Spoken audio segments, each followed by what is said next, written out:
صباح جديد ويوم جديد متابعينا الاعزاء، تحيه لكم. برشلونه يكتسح ريال مدريد بخماسيه ويتوج بالسوبر الاسبانيه.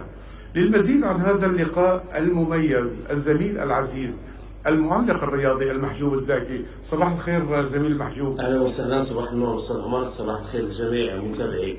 كما يعلم الجميع طبعا بالامس جرت المواجهه رقم 36 في نهائي كاس السوبر الاسبانيه بين العملاقين، بين الفريقين الكبيرين على مستوى كرة القدم التاريخية في العالم، بين برشلونة وريال مدريد، أو ريال مدريد وبرشلونة، في استاد الجوهرة المشعة بمدينة جدة عروسة البحر الأحمر. إذا مباراة كانت قوية بين الفريقين رغم تقدم فريق ريال مدريد الذي أشعل فتيل المباراة مع بدايتها في الدقائق الأولى عن طريق اللاعب الفرنسي كيليان مبابي، إلا أن برشلونة وبالغرينتا وبالتيكي تاكا عن طريق اللاعبين أبنوا البلاء الحسن وأدخلوا السرور على جماهيرهم التي كانت في الملعب، وكذلك بالنسبة لفريق جماهير ريال مدريد، رغم كذلك نقص العددي الذي عانى منه فريق برشلونة بخروج حارسه التشيكي تشيزني بعد عرقلة اللاعب كيليان مبابي،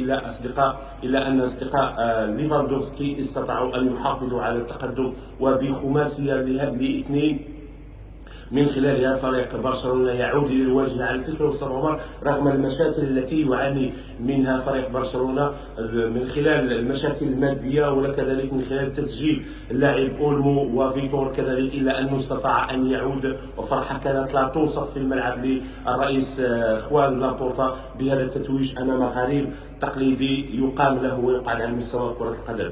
زميل محجوب، انت طبعا كنت عم تشجع برشلونه والريال. انا برشلوني وفي نفس الوقت استاذ عمر استمتعت بالمباراه بشكل كبير جدا. نعم، بغض النظر عن الانتماء، ولكن المباراه كانت رائعه وما زادها روعه استاذ عمر. المعلق الاماراتي السيد فارس عوض، هذا المعلق الذي دائما نستفيد منه الشيء الكثير، دائما ما يكون حاضرا بشكل قوي على جميع المباريات الكبيره، سواء على المستوى الاس اس سي وكذلك على المستوى بي ان سبورت. شكرا للزميل العزيز المحجوب الزاكي، وهذه أجمل تحية صباحية مني أنا عمر الشريقي، وإلى اللقاء.